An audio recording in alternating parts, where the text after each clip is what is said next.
Hello, Baddies. Welcome back to Baddies Mean Business, where we share the stories of creative people doing entrepreneurial things. Today, we have a very, very special baddie that we're excited to introduce to you. Well, I'm excited to introduce to you now, Miss Liz Trowler. Liz is a great friend of mine. We always get together for coffee and chats, just talking about things. We met back when I was a chief of staff, and she's currently a chief of staff as well. But we got together today for this very special episode to talk about new beginnings. So, Liz, go ahead and introduce yourself a little bit before we get started. Hi, thanks for having me. We've been talking about doing this for a while, so I'm so happy to be here. I just wanted to say that first, and thanks for having me. I'm Liz. I'm the chief of staff at Olipop. I joined Olipop 5 years ago when they launched. I was employee number 3 and have spent the last 5 years growing with the business, helping them scale to where we are today. On a personal note, I am a mom of 2, and they are in first and second grade and living in San Diego, California. I'm also a content creator on TikTok. So I make satirical videos, I guess you can call it, corporate content about surviving the workplace. And yeah, that's a little bit about me. Amazing. I'm really excited about today's discussion too. But for those who've been listening for a while, they'll know what's coming next. And what's next is the Baddie Briefing. For those of people who don't know what the Baddie Briefing is, it's when we share our quote of the week and then our favorite thing of the week. Yes, thing, as in it can be literally anything. It could be a moment. It could be a product, anything at all. So, Liz, I can go first if you like. Just, Sure. let's Take do it. this. Yeah. Okay, so I'll just start it off with the quote of the week. And so I love tying the quote into what the topic is. And obviously today is new beginnings. So my quote is, I make so many beginnings, there never will be an end. And so Love I that. love that quote. That's by Louisa May Alcott. I don't have a lot of background in who she is, quite frankly, Yeah. but I looked it up and I'm just like, I think I have, like, maybe we've had this conversation before where, everybody has so many lifetimes in their life. Exactly. Like, oh, Yeah. exactly. And so that chief of staff lifetime, that student lifetime, that parent lifetime. And so for me, I was like, I relate heavily with that topic. And so that's why I chose Yeah. that one. Why that quote now, in the it kind of where you're at, like, why did that hit you? I think especially for those who've listened to last week's episode and can kind of who've been listening. Usually there's 2 Yeah. of us back behind the mic. There's me and then my bestie Kenzie. And then of recently, just last week, we decided to separate. We just decided to do our own things. Kenzie's more focused on the creators stories, and I'm more focused on like the entrepreneurship and creativity space. And making that decision was really tough for us since it's been like 2.5 years of doing this podcast together. But I think for that, it's like it's not an end. It's just a new beginning Yeah. for us. Exactly. Yeah. I mean, I love that you picked that because I'm someone who is a huge um fan of like the beginner's mindset. That's very much like a startup trait. And I believe that we should all just like approach life as beginners, and just be curious and always learning. So I think that's a great choice. So, what is your quote of the week? Okay, so for my quote, I chose an affirmation that no lie I saw on TikTok. So I don't know who said it. It was a TikTok sound. But it's basically you are the type of person that they can't find twice.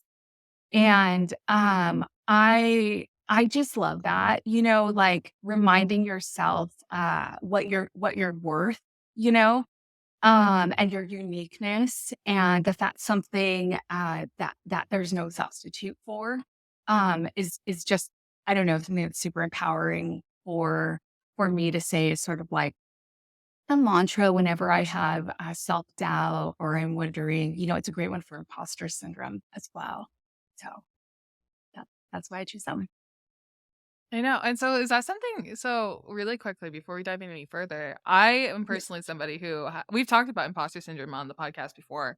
And so I'd love just to understand your perspective on imposter syndrome in general. Oh gosh, I'm so happy you asked me that. I think I bring a different perspective to that because I was definitely someone who experienced a ton of it.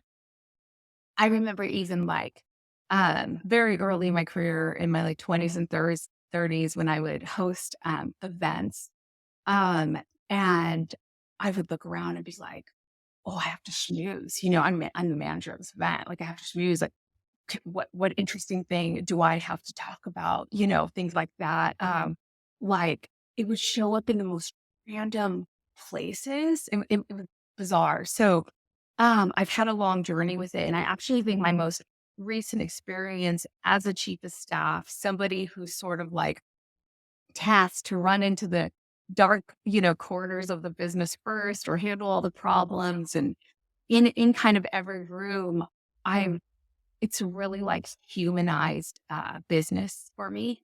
And I realize how much people are just also trying to figure it out. And also I've seen people that I perceive just like super important or experts, as they said earlier. I've seen them fumble or they show up not confident. And I think it's just really given me uh, a lot of confidence to say like, "Oh, wow, like if that person's doing it, then I can do it," Um, instead of going in and saying, "Oh, I don't belong here," I actually go in and I make an effort to like figure out who every human is. And then that kind of shows me like, oh, if they're capable of that, I'm capable of that. And I kind of see it as a challenge. I take it as a challenge. I sort of reframe that, um, instead of sort of succumbing to it. Yeah, I agree with that. I think that's something that's kind of helped me in that way, especially in like networking events when you're dealing with like a lot of really people who do a lot of really amazing things, of course. For me, I always Yeah. had an issue with age, like with age in general. And so back when you're like in college, you're like, oh, I'm a student. Like, can I pick your brain? Like, and I was like, that's just not something that lasts long at all. And so I had an issue with like, oh, well, they're older. They know so much more than me. Like, who am I to ask these type of questions? Or like, who am I to utilize their time? And so, that's why I loved having these type of conversations was because like I soon realized so quickly that like people in their 30s, 40s, 50s, 60s, it just never ends. Like self-doubt Yeah. and It's insecurities and yeah. fears. It's just like it doesn't go away. It's not an age thing. And I think that was You're what helped me a ton. You're so right about that. I think that's why I brought up that example of like earlier in my career because there is something about maturing that you just come to find that out. Where when I was in my 20s, and especially so I'm like me who's accelerated really quickly. So I was a lot younger than my peers in many instances. You do kind of convince yourself like, you know, um, should I be here? And yeah, I don't, I've just come to accept that self doubt is a part of the journey. And, um, like, yeah, I look at it like a challenge, look at it as like a growth opportunity. And that, um, in that way, that reframing really helps. And that's really important to understand too. And I think I love it even better because your TikTok bio is literally like a Gen Xer who survived corporate or something like corporate. And I'm like, I relate to that Well, heavy, except for I'm a Gen Zer trying to survive a corporate and all that. definitely, So right?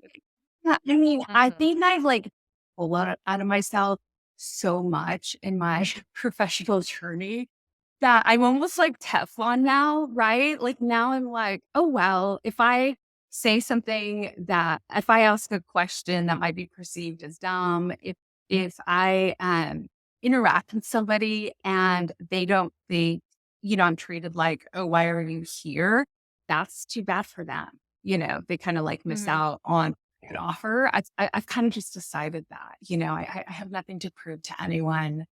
And if if there's anybody who does have that perspective and kind of looks down on me, that's their problem. But I find out that that's not usually the case, right? Like we tell ourselves Mhm. that, like, why should I post this? Why should I? say this, who am I and how is it going to be received? If I'm going to roll their eyes, well, who cares? Let them roll their eyes. Like, at least I'm trying to do something, with my life. At least Yeah. at least I'm trying to be better. And if that's not received well, I don't care. It's none of my business. That's just kind of how Yeah. I think It's like about it. whatever. Uh-huh. That's kind of why okay, Yeah. this is also what kind of why like I like the second part. So the second part of the Baddie Briefing in general. I always would think I'm like, well, what are people wanting? What are people gonna like?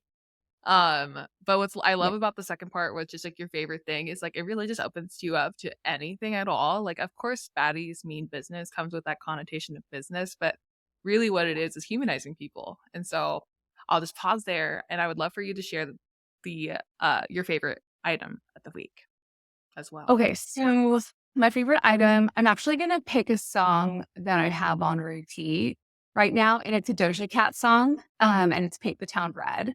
And Uh-huh. I like every morning on a walk. Like, that's my thing. I got to get my head right.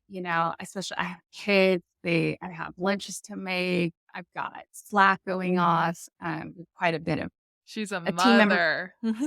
I'm a lot of mothering, so I've got to, even if it's 10 minutes, I've got to remind myself, basically who I am and go out on a walk and just like get my mind right. So, I play that song. That's the song I'm playing right now recently. And I like it because it's Doja Cat, and you look it up, Google it if you don't know, but lately she's been a bit controversial and, I will always like, I love a disruptive person, who's just unapologetically them. She's a great artist. She doesn't owe me perfection. If she doesn't like Mhm. me, that's fine. I can respect her for the music. And I just love that in the midst of I don't know if I want to call it canceled, but in the midst of fans being like, Yeah. what's happening here? She pulls out a Uh-huh. song like what? Like, what? I Was like that that. planned? Like, come on. No, yeah, totally. Where like you're like, oh, I like this song. I don't stand for what you're putting out there right now, but I like this song. And yeah, there is a line, right? Like, you don't want to hurt anybody. You want to have respect as an artist and everything. So there is a line to that, but she also does not, she's not out there claiming to be perfect and put out a hit like Mhm. that in the midst of everything. I don't know, like I like that defiant. Um, in Yeah. women especially. I'm here for it. Yeah. Part of me is wondering, I'm like, I feel like a part of it's kind of on purpose. Like, it might be either a really ironic coincidence or one of the kind of most genius PR stunts, and we may not give her enough credit as we may think. I don't I know what it is. know. I know. Seriously, like I don't know a ton about it, but I like hear it out there, from the fans. And I was Mhm. following her 2020 when nobody was 2019, 2020 when no one was on TikTok, and she was like one of the celebrities on there, just like being herself. And I kind of fell in love with her for that. And uh, so yeah. Back when she had that song, it was like, it's like Moo, the cow song, like Moo, I think it was called. I have to double check. It was like one of the songs that popped Yeah. off, and it was like her singing this song in a cow suit. And she was like, "Moo, bitch, get out the way, get Oh, out the way, bitch." And she's like with talking about just cows in that entire yeah, song. there was this, like, I don't know if she was on live or what, but she was breaking down the lyrics to the Get Into It, Yeah, song, Uh and huh. I Yeah, was yeah, I was like, she's just yeah, you can't bottom that, like, it's just pretty awesome. I agree. Okay, so my favorite. I'll go ahead and share my favorite now. So in the light of beverages, I chose grapefruit fresca this week. I love it. And the reason why I like it is because you can mix it with like the probiotic sodas and you can mix it with the other sodas. I've been doing 75 hard lately. It's kind of turned to 75 soft, quite frankly, because What's I'm not that? doing the double days. What 75 what is hard? that? Okay. Yeah, It's like a discipline challenge. So for 75 days straight, you basically follow a diet.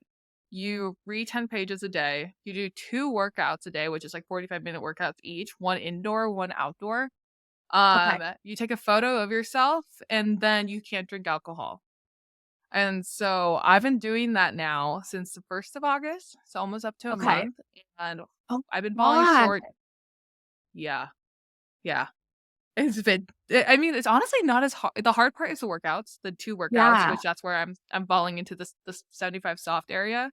But, the drinking, ironically, not that I'm an Yeah. excessive drinker, Yeah. I'm just in my 20s. Um, Yeah. it hasn't been that hard not to drink, which is like, people have told me to No. go Uh, out and it's not that hard. And yeah. so for me, and I You was wake like, up the next you're like, "Oh, I feel fresh. Look at I'm that." You really I'm like, "This is what my mind feels like when I'm clear-headed? Like, that's crazy." yes. Like, What I on a feel Sunday morning. a little short. I'm like, even if you did 15 days out of the 75, 79, I forget what the number you said it was, like, that's not Mhm. falling short at all. No, That's a lot. That's awesome. I know. And so I'm like, I'm hoping because of the drinking that it's with summertime and everything, I could be ready for a little cozy fall time without Yeah. having to use the weight as my warm. I'll just wear a coat. Like, I just look at it, it's grapefruit because my dad, it's random, but my dad, still to this day, I'm 43, when we visit, he sends me home with a bag of like favorite food and stuff like that. It's just something Oh, he used to do when I used to come back from college and it just never stopped. And I love that. But he always puts all these grapefruits in there. And I'm always like, I don't know what to do with them. So maybe I'll give them to you since you like fresh grapefruit. Um, let me know. I have a juicer. I literally will use it. Yes. Let's just go back. Oh But no, they're beautiful. yeah, they're gifted for with so much love though. So I'm like, "Oh, I know. Agreed. Okay, we're gonna move forward. Um, yeah, let's go ahead and dig in. So I would love to learn more about you. I want to know a little bit like about who you were as a kid. Like what made you who you are today, basically. What stands out? wow, that's a good question. I feel like I have two parts to that, or because I've recently been on this journey of well, I'll say I was diagnosed with ADHD very recently, 2 years ago, and I very much had an idea of who I was growing up and had a story for like me growing up. And when you go through that, a diagnosis like that, everything just like all the connections clicked. Mm, And I feel like I have a much different perspective on like who I am and growing up. So mhm. I guess the short answer is I grew up 15 minutes from the border, the most southeast you can get in California. And it's like this very special place where you are Californian, but you're also straddling, Mexico. You're an hour from Arizona, an hour from Palm Desert, and an hour and a half from San Diego. And I bring that up because I think so much of my identity was formed by being this like mix of cultures. And so and it's just so rich. So I grew up in a very diverse community, hardworking community, and uh, went away to college at San Diego State University. I'm an ASTA. And Go at that time, Aztecs. well, right, my parents would call me city girl, because I was the one who left the agriculture town to go to the big city. And I was very involved on campus, did all of that. And when I graduated, I went into a graduate school program for educational leadership, and talk about imposter syndrome, being the youngest person in my cohort, and was completely lost in there. Like, what am I doing here? And needless to say, dropped out, and moved back to San Diego, kind of like, what next, and found myself working retail, and just to like pay the bills. And there I was like hustling, and I had worked, retail before in college, and I'm just such a hustler. Like no matter what I did, was making so much money on commission. And kind of was really enjoying it. And I think I said to the store manager walking around, like, hey, recently graduated college and, do you have a leadership track or whatever? And she was like, absolutely. And became part of that leaders program and got promoted and then recruited to another retailer, Bloomingdale's, where my shtick there was really opening stores. And I think that was my first taste of entrepreneurialism. So I opened the Bloomingdale store in Santa Monica and was part of that hiring center and assembling those teams and putting together the store and all the merchandising and everything that went around with it. 3 years into that, was promoted to open the Santa Monica store, moved to LA, and it was a pilot concept as well, a small store concept, and went through that. Got out of sales management into merchandise management and learned the operations side of the business after being so customer Uh-huh. sales focused. Learned the back end of what happens down in the dock of fulfillment, and that was when e-com really started to explode.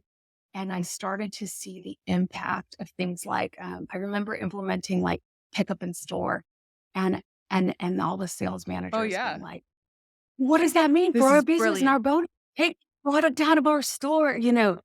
I like saw all these changes and layoffs but and we were also a new store and concept on top of that, trying to like disrupt, be the first prototype for how we could run a store in a market like that. And it really was my first taste of entrepreneurialism and the highs and the lows that go with that and Yeah. teams. And you manage so many people in retail and it was a service environment. It was long hours.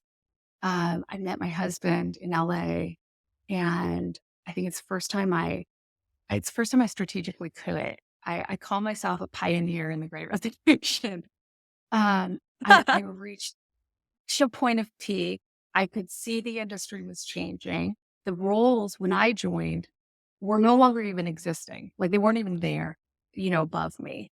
And I was doing the role that used to be a role that was more senior than me and got paid a lot more. So I was already doing that. So I felt like I capped on learning. I really capped on seniority and pay. And um, I planned, of course, and I have the security of my now husband as well.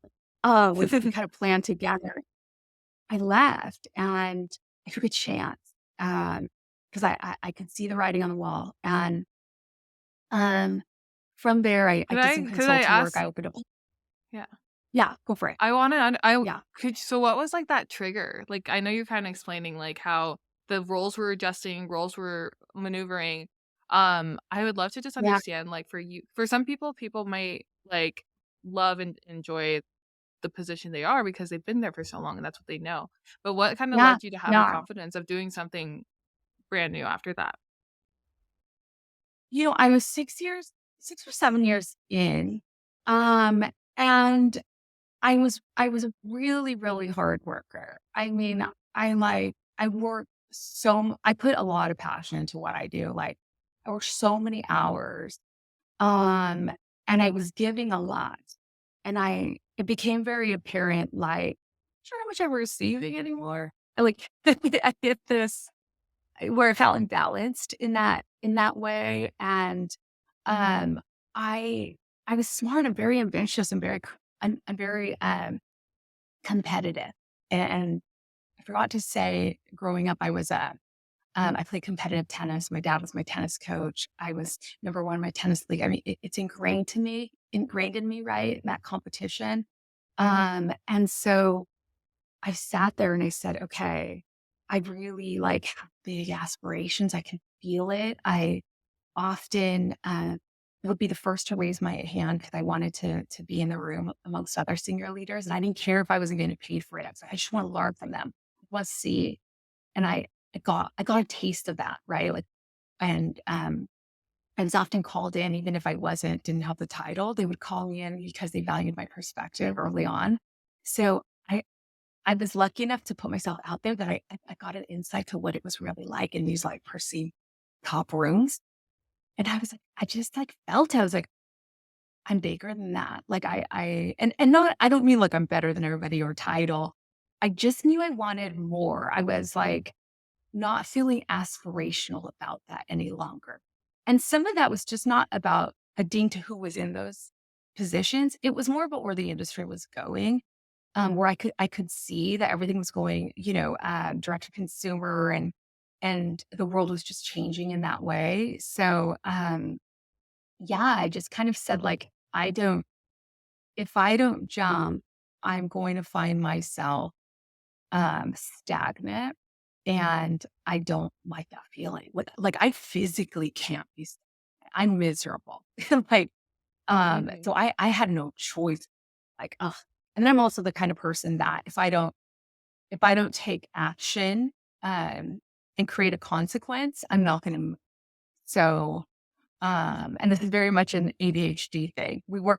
We need urgency, right? And like we get to the point where we put something off enough where it's like, crisis. And now I'm just going to do 40-hour work in a same kind of thing. If I stayed and tried to plan and find a job, I was just going to sit there for 2 years. So I had to put an end date, knowing myself and how I work, and say, if I do not, I am leaving on this day. And if I don't have a job lined up at that point, oh well, I'm walking out, and I'm gonna make myself have it because I'm gonna Full make send. myself Full do it. send. Yeah, because I've committed, and now I don't have a job, so I don't have money. I'm forcing myself to create action out of necessity.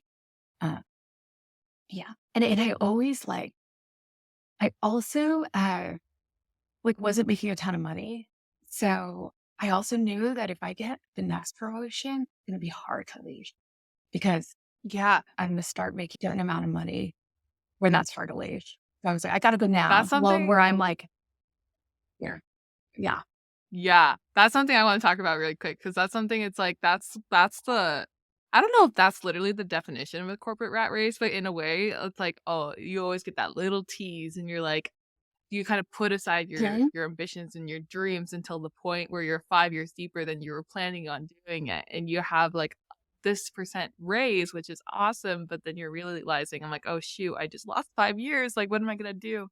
So I think that's, really interesting you brought that up because 'cause I'm glad you did. I'm yeah, glad you did. because I really learned a lot there.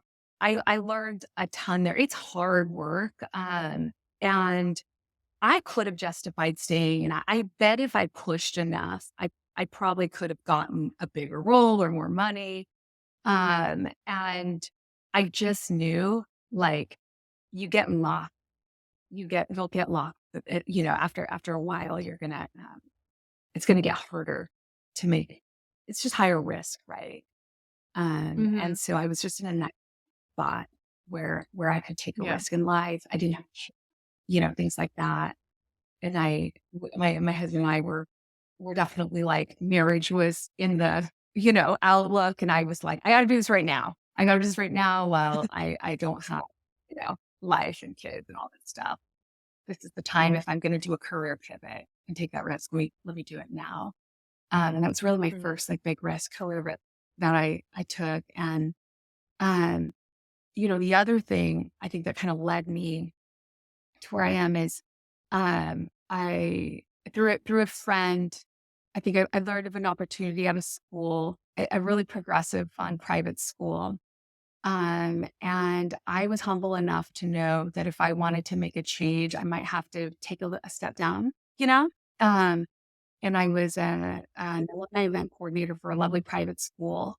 And, um, I just showed up and made myself available, to help, to do this role. And my boss serendipitously left, and um, I, I started filling in for that as well. And they realized, like, oh, she's pretty capable. Well, like, why don't you do it? And then I was like, okay, I'll do it. And so I'm a firm believer, of when you are good at what you do, I'm gonna excel. I don't care what role I take. I will be running the company if Yeah. within a year or two. Like I'm going to find myself there. It just gave me a lot of confidence. I kind of that story because I think on the outside, um, it probably was a weird move, to be like, you're going to take a Yeah. coordinator, an event coordinator position. And it was like, yeah, what a perfect position to like learn everything about the school, learn all the people, what to do, the relationships, and it just armed me so much. And then, organically, I grew there in my role, and it was totally different. And I learned about research. I learned a lot about fundraising and negotiations and um, things like that. It was invaluable as well. So, and I think that You never slapped a lot of know. fear out of me. Straight, yeah, you just never know. Yeah. So, You never know like what lessons you're gonna get. It's like you don't know. You can learn something out of anything. So it's like you don't yeah. necessarily. Okay. All right. So you transitioned. You worked at the school, and so I would love to understand your transition into Olipop because it was so new. You were employee number 3. Like, what made you? What was going through your mind and when you were first introduced to Olipop? To be honest, I really had no plans on um being a chief of staff or even really joining Olipop in a real way. I my first kind of exposure was working a sampling event. If you're from LA and you're familiar with Abbot Kinney, there's a thing called First Fridays where they put like food trucks along the street, and there's a charm store there, and Olipop was launching in Los Angeles, and at the stop, Tom's hosted us for an event during First Friday. And my husband grew up with one of the founders, and we were in LA. They were in Northern California, and they, invited me to sample during this event, and it was really that simple. And of course, I like had a great time. And then kind of the next ask came, and it was sort of like, Erewhon has our exclusive for the LA launch. And I didn't know much about food. And I definitely wasn't an Erewhon shopper at all. It's like, just wanted my go-to wasn't in my budget. Like A lot of, $9, 12, $20 smoothies or something. they explained to me like, if you make it an Erewhon, you get an influencer account, and it's really important to establish yourself. And at that point, we're just trying to get out there. And um, they knew I understood, from my retail background, y- it's even though it's not even though it's not clothing, it's food, it's kind of the same, right? Make sure we're on shelf, that we're prominent, that the staff feels taken care of, is educated. It's all those things. And it was sort of like, do you have 8 hours to just make sure it goes well in Erewhon? It was really that simple. Um, and I was a stay-at-home mom as well, I should say. And my kids are 13 months apart. So needless to say, the cost in LA of 2 daycares for babies basically at that time didn't make sense. So they had reached 2 and 3 years old at that point, and I was like, yeah, I would love that. This is a really great transition back. I'd love to do this. This sounds like a lot of fun. And then the rest is literally history. It was like, it went really well at Erewhon. There wasn't any employees. There was one person on social and one person on partnerships that really was helping out in the event investor side of partnerships. So I, started overseeing any sample that had to get out to a buyer or an influencer. I would pop into fulfillment warehouse. I produced the merchandise, like all the hoodies, everything you see out there, kind of good, bad, like anything, would call the state, make sure our resale license was great. Set up our insurance for the company, like anything that you can think of, I was catching. I was like having a great time where my husband and I were like, oh my God, I'm working 40 hours a week. I think I work here. Let's talk about this. Yeah, like I had to scramble to find like childcare. And yeah, just like it just made sense that my hands were in everything that I started hiring. when it was time to officially start hiring employees, and sort of led on that and organically just kind of stepped into the business because honestly, I was having a great time. I fell in love with it. I fell in love with entrepreneurship. I was, yeah, it was great. It was just this like opportunity that presented itself, and I snagged it up. I was, I kind of knew right away. I was a believer from the beginning. I was like, this is different. This is special. I believed in the product. I, obviously loved working with the guys, and it just grew, grew from there. Yeah, 100%. And I think it's just amazing. For one, well, because I drank Olipop before I even met you, and I didn't even. And when you said your position, I was like, oh, wait a second. I drink that. And so it was a really cool thing. And so, but now the main reason we're even making this episode in general is this whole idea of new beginnings because you're transitioning out of Olipop. Yeah, And I so am. this should be coming out the very week actually that you'll be transitioning into your next chapter. And so I just love to hear from you about what are you taking from Olipop and what does that decision look like in entering this new chapter in your life? Yeah, I mean, it all happened so fast. To be here 5 years later, I look back, I'm very nostalgic about those first years. When I joined, ev- everything I dreamed of for the brand was getting us like here, and to think we're in 30,000 stores, we're going to cross the 200 million revenue mark this year. I'm I'm I'm floored, and I think I reached a point probably last December, last fall, where knowing kind of future looking where we were headed, I think, very apparent we were going to exceed 100 employees this year. Um, I could finally take a pause. With the team's built to a place where there's leaders now to do things, and the team's grown. I don't have to be the one not sleeping at night, worrying about stuff. There's the team's built, and so I came to a place where I'm like, well, what do I want next for this journey? And I think as I reflected, I really, it being serendipitous, how I joined. I think that's always, I don't know. Yeah, the business is just at a place where, I'm a through and through startup wild card. That is in my DNA. That's who I am.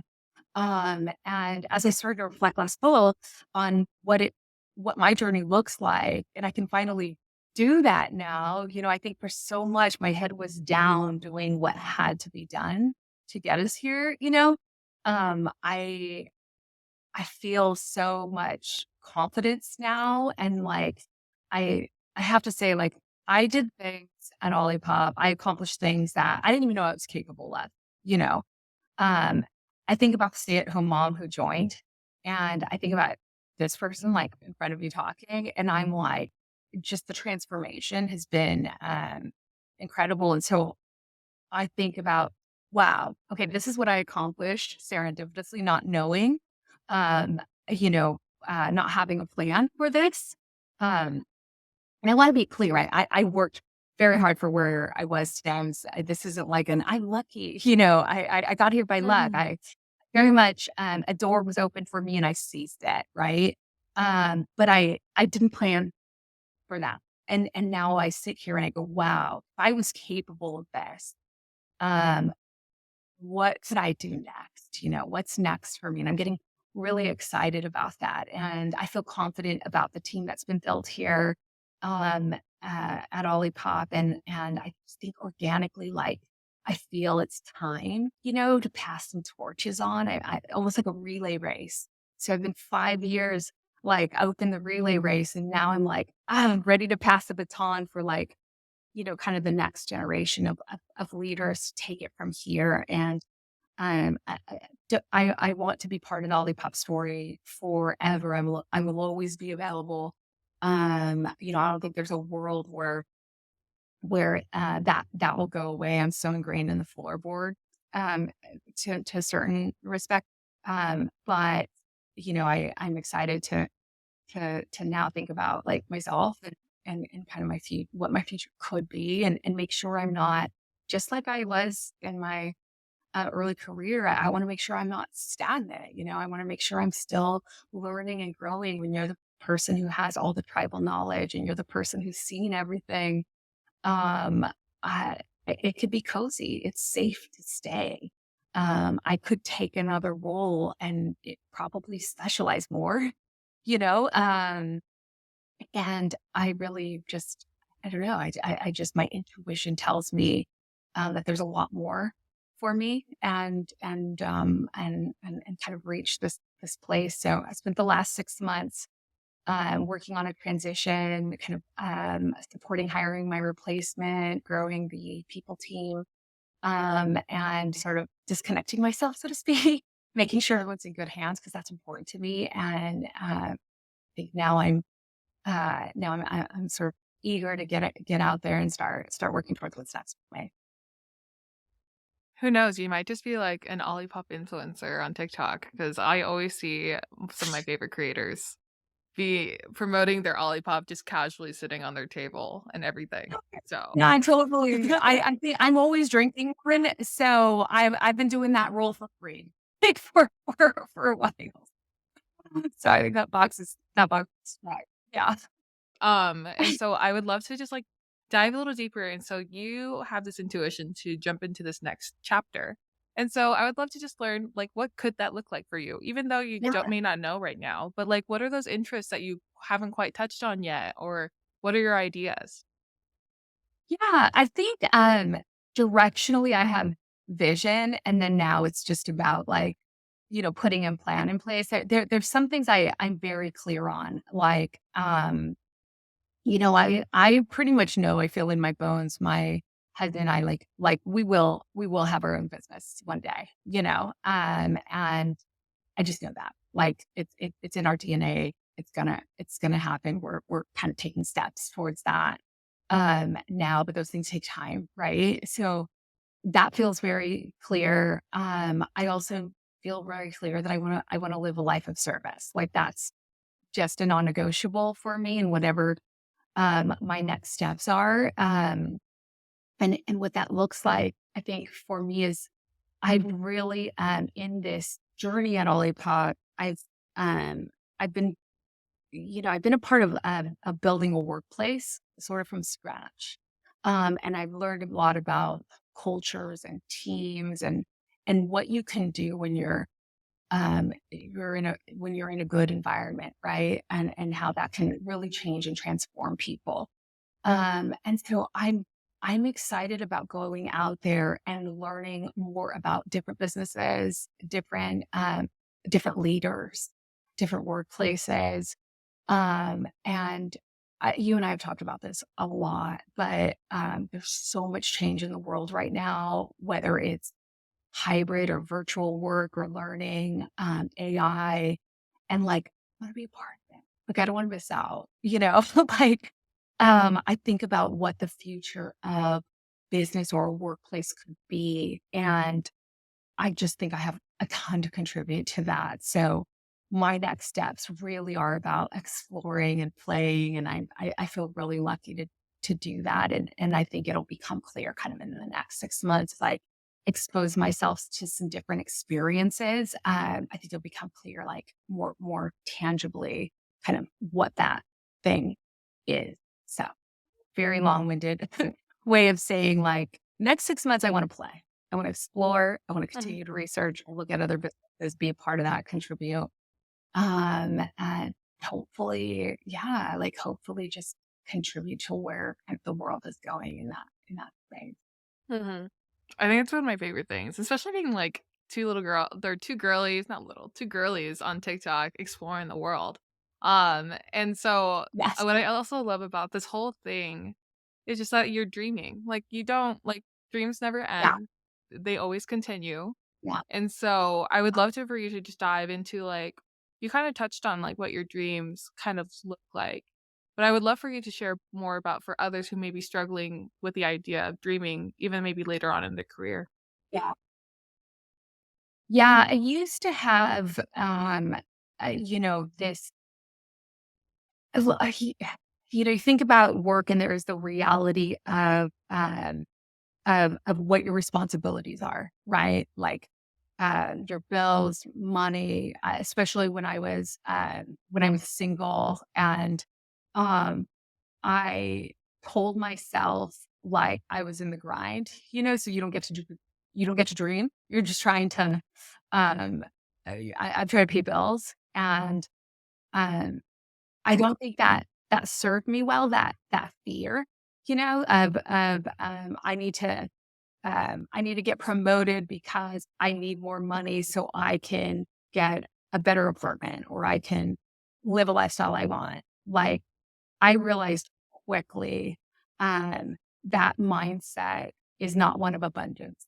That's one of survival, and, I don't even know what switched it for me, but, somewhere along the way, I realized, hey, if I aspire for more, if I do all those things and live a life where I'm looking for fulfillment, the promotions, the money is going to come because I'm passionate, because I'm putting positive energy towards it. I'm putting energy towards it. So, I think someone should always dream. You should always dream, and yeah, there are some like realities of life that sometimes life freaking throws a curveball at you and you are in survival mode. But maybe dreaming looks like a little bit differently then. Maybe it's picking up TikTok and being a content creator and having that outlet for the time being, or um, maybe it's journaling, maybe it's taking on something like you know, uh yeah, I don't know if that makes any sense, but I It just think we does. should always be aspiring for aspiring for more, like, and no matter what stage of life you're in, especially for women. I think, you have kids and, I'm 43, and I think I used to think, "Oh, okay, my priorities shift and will shift when I have kids, and so let me work really hard right now while I can, because that's gonna start happening." And I don't know where that comes from, but that was, like, what I thought was gonna happen. But the reality is, like, I have so I've, after having kids, I actually, like, really came into my confidence and maturity, and I think because you have to multitask and you're responsible for these little lives, and I don't know, it has matured me in a way that, I am so hungry, like, I'm more hungry than I've ever been, and, those 2 things work together. They don't take from one another, like my personal life, my kids, my family. It doesn't have to be sacrificed for me to have this ambition and things like that. I've learned that, and I've kind of not resigned to that sort of mentality that's often put on women, and I'm not saying you can have it all. I'm not saying it's easy, but, I yeah, I just, I love the fact that I'm a mother and that I also have a career that I take very seriously. And um, I love to be 50 and 60 and still at it. Like, I think that would be great. Yeah. But it's going to look It's a differently, choice. obviously, but it's choice. Yeah. Mhm. Yeah, I love that too. I think for me personally, and this is just coming from my perspective, is that I think it just sets an incredible example for your kids. It's like it's Right. not something to look forward to. It's always to have something to look Yeah. forward to.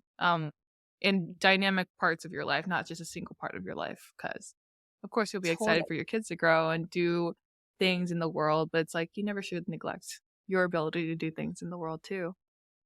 Yeah. It's like, I think sometimes the narrative around mothers is that you're like all enduring, you're all sacrificing, that it's is cultural. And I've never subscribed to that.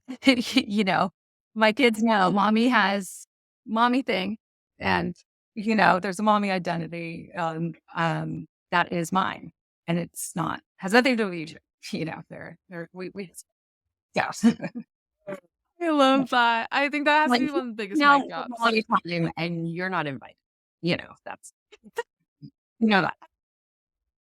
I agree with that. Yes. Yeah. And so as we're wrapping up this episode, I would just love for you to take a moment and just like, is there any last closing thoughts that you have? A message that you can share that you'll look back at this episode and you're gonna be like, whoa, that was awesome to look back at. I'll just have you take I'm a moment. excited that I had this little like almost virtual conversation as like it's almost like a journal, right? It's almost like and I would love it a year from now when things are more set to look back at this conversation. I'm probably going to be like, oh my gosh, what was I thinking? What? So I'm excited that I've had this chance to like chat to you while my path isn't so like clear, right? But I think there's a lesson in that. I think you and I talked about this yesterday a little bit. I'm very much in the middle of the journey, and I want to express that here, and I have not figured it out. I hope from my conversation with you that people take away that there's no one clear path, that you decide what success looks like, that's yours. So no one else can decide that for you. A fulfillment is something that's personal to you. And so, don't allow, like perceptions from others or titles or, whatever, like dictate what you do next. Like, do what's, do what you feel inside is true and authentic to you. Yes. Yeah. So Mic drop, y'all. You just heard it here. I this want to one, thank you so much, Liz. thank you. This was a ton of fun. I could talk to you for like 2 hours. So this could be a I part know, two, part literally. There might be a part 2, yeah. you guys. You never know. Like, let us know, and I will schedule this a year from now, and we're gonna do a little reflection. I'm excited. What actually went down on no, yeah, I think I love Mm, the unknown part of the journey. Like, don't try to write everything down. yeah. Don't try to write your path. Like, allow yourself some room to grow and learn and experiment and fail and uh, Yeah. you know, we'll figure it out. The book isn't written, guys. The book is being written at the moment. So, overall Yeah. but Liz, I would love for you to just share, how can people follow your journey online? You mentioned it. I do have a TikTok account. It's me, Lizzie T. I'm actually really excited to have time now to TikTok's changed so much. So I have some plans to dive in there more in a way that I haven't been able to. And so you could definitely watch me there. I am on LinkedIn as well. So you can follow me there. And yeah, I'm always, people DM me quite a bit. And ask for my time and things like that. And I unfortunately like don't have a ton of it, but I do love connecting with people and encourage you to continue to follow. Beautiful. Well, thank you so much, Liz, for joining us on this podcast. So, feel free to follow us on Instagram, YouTube, even LinkedIn. Yep, we're on LinkedIn too. And other than that, we will talk to you next week. Bye-bye, baddies.